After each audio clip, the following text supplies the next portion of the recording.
Hello guys, welcome to my channel math in one shot. आज हम उसी same chapter को आगे कंटिन्यू करेंगे जो हमारा चैप्टर होने वाला है force and laws of motion, class 9 science physics का। तो हमारी नेक्स्ट टर्म जो आएगी वो हमारे पास आएगी mass. The mass of an object is a measure of its inertia. किसी चीज़ का इनर्शिया कितना है उसी चीज़ को हम उसका मास कंसिडर करते हैं। और जो मास की ऐसे यूनिट होती है वो होती है किलोग्राम। और 1 किलोग्राम में होते हैं 1000 ग्राम। तो CGS यूनिट क्या हो जाएगी? ग्राम। नेक्स्ट आती है वेट। जो हम कहते हैं कि हमारा वेट इतना है, वो हमारी ग्रेविटी की और मास की मल्टीप्लिकेशन होती है। It is the product of mass and gravity. और ऐसा यूनिट क्या हो जाएगी? देखो, मास को किस में मेजर किया? किलोग्राम में। ग्रेविटी को किस में किया? मीटर पर सेकंड स्क्वायर में। भाई, स्मॉल जी और कैपिटल जी में डिफरेंस क्या है?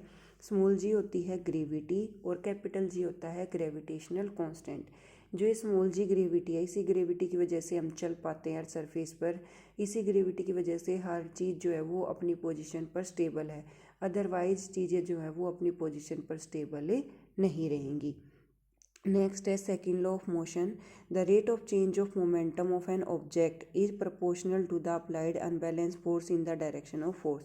जिस डायरेक्शन में हमने फोर्स अप्लाई किया है, पर्टिकुलरली उस डायरेक्शन में अगर लीनियर मोमेंटम शो हो रहा है तो उसको हम क्या कहेंगे? Second law of motion. Momentum क्या होता है? The momentum of an object is the product of mass and velocity. Momentum जो है वो दो चीज़ों की मल्टीप्लाई है। किसकी? मास की और वेलोसिटी। लास्ट चैप्टर में हमने डिस्कस किया था कि वेलोसिटी क्या होती है। अगर ये पेन यहाँ रखा है, इसको उठा के यहाँ रख दिया गया तो इसने अपनी पोजीशन को चेंज कर लिया। तो जितनी इसने डिस्टेंस को कवर किया वो डिस्टेंस डिवाइडेड बाय कितना टाइम लगाया, डिवाइड बाय टाइम t, उसको हम क्या कहते हैं? वेलोसिटी। यानी कि rate of change of displacement with respect to time is called a velocity. Third law of motion क्या कहता है? Every action has equal and opposite reaction. जैसे बंदूक से गोली चलाते हैं तो बुलेट आगे की तरफ जाती है, यानी गोली आगे की तरफ जाती है और झटका पीछे की तरफ लगता है। न्यूटन्स थर्ड लॉ है। उसके बाद बोटिंग करते हैं, नाव आगे की तरफ जाती है, पतवार से पानी पीछे की तरफ जाता है। कौन सा लॉ है? न्यूटन से थर्ड लॉ है।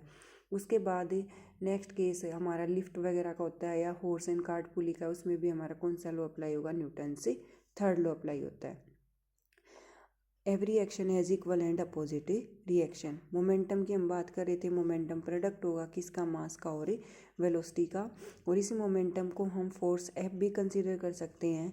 इसके SI यूनिट की बात करें तो किलोग्राम मीटर पर सेकंड है, क्योंकि मास को मेजर किया हमने किलोग्राम में और वेलोसिटी को किया है मीटर पर सेकंड में।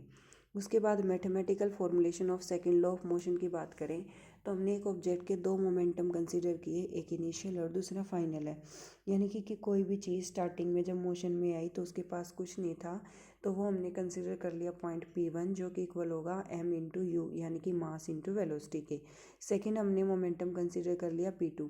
देखो भाई, एक बच्चे के पहले मार्क्स आए थे 20, उसके बाद आ गए 40। तो दोनों का जब हम ये देखते हैं कि उसने कितना इंक्रीज़ किया तो 40 माइनस 20 करते हैं।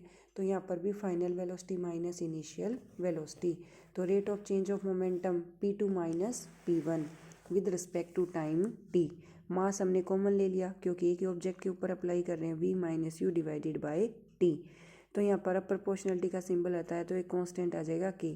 अब आपने लास्ट चैप्टर में पढ़ा था change in velocity with respect to time acceleration होती है, तो इसको हम m इंटू ए भी लिख सकते हैं। अगर k को मैं 1 पुट करूँ यहाँ पर तो फोर्स किसके इक्वल आ जाएगी? मास इंटू एक्सेलरेशन की। Thank you so much for watching. For more videos like share and subscribe.